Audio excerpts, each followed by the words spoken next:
Hello, and welcome to another episode of The Really Show, where we report on the funny, weird, and interesting things we find online. I'm your host, Aaron Ross. Today's show, Jesus, I didn't know that. If you like the show, we would really appreciate it if you would subscribe. What did Jesus really look like?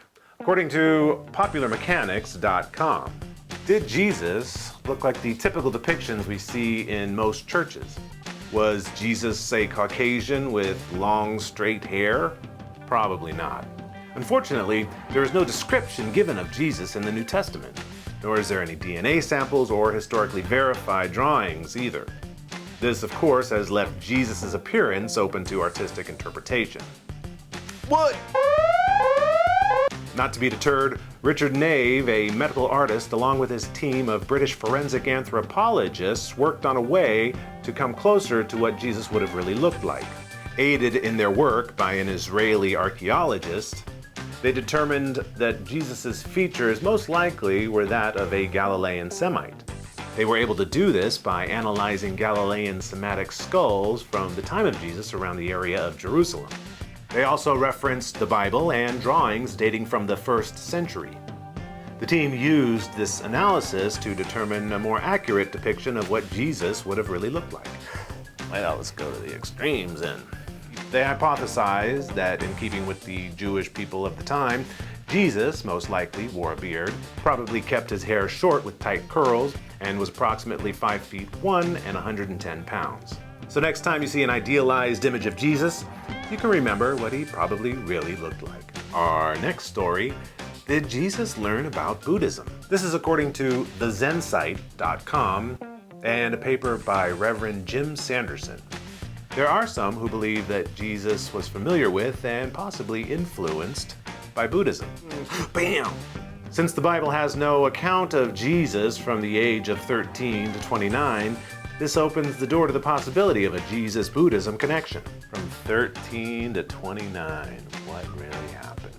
The extent of Christ's exposure to Buddhism could vary depending on his whereabouts during his lost years. If his travels took him out of Judea, especially to the east, then his exposure to Buddhist-influenced groups would have been highly likely. But also because Jesus grew up under the rule of the Roman Empire, which traded with many countries, including India, distance from the center of Buddhism wouldn't have hindered Jesus from learning about this religion. In a book titled The Unknown Life of Jesus Christ, author Nicholas Notovich claimed that in 1888, while visiting the monastery in Himis near Kashmir, he reviewed written passages that talked of Jesus' time at the monastery. This book was met with great criticism from the Christian church and claimed it to be a hoax. Now, though none of this can be substantiated, there are parallels between what the Buddha and Jesus both preached. Both emphasized nonviolence, turning the other cheek, living simply, and teaching through parables. Jesus taught the need to be active in the world, but to also be not of the world. The Buddha taught similarly the need for non-attachment. But unless some solid evidence is brought to light, we'll never really know what Jesus was doing or where he was from the ages of 13 to 29. But it's really interesting to think about. Hold on. And our last story, was Jesus married with children? We're going to hell now, according to theguardian.com. In 1980, the Talpiot tomb was discovered in East Jerusalem. Talpiot being a neighborhood in the southern part of East Jerusalem. Inside the tomb were found 10 ossuaries, stone boxes that hold the bones of the deceased. What was found to be inscribed on these ossuaries were the names Jesus, son of Joseph, Mary, and other names associated with the New Testament. This, of course, led some to believe that this was, in fact, the tomb of Jesus and his family. What's more, the tomb does indeed date to around the time of Jesus. Adding to the idea is a documentary directed by James Cameron about this tomb and its connection to Jesus and his family. So it's gotta be for reals.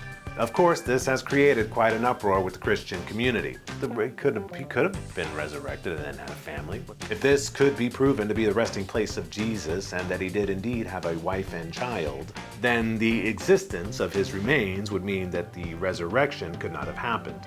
This in turn could completely change or perhaps end the Christian religion. But don't fret. Many scholars and archaeologists are not convinced that this is the tomb of Jesus. For one thing, the names inscribed on the ossuaries were quite common for that time. There just isn't enough concrete proof to be sure. And as always, if you have any comments or questions about the show, please feel free to write them in the comments section. What's in my writer? I only want pink M&Ms. Well, that's our show for today. Thanks again for watching. We'll see you next time.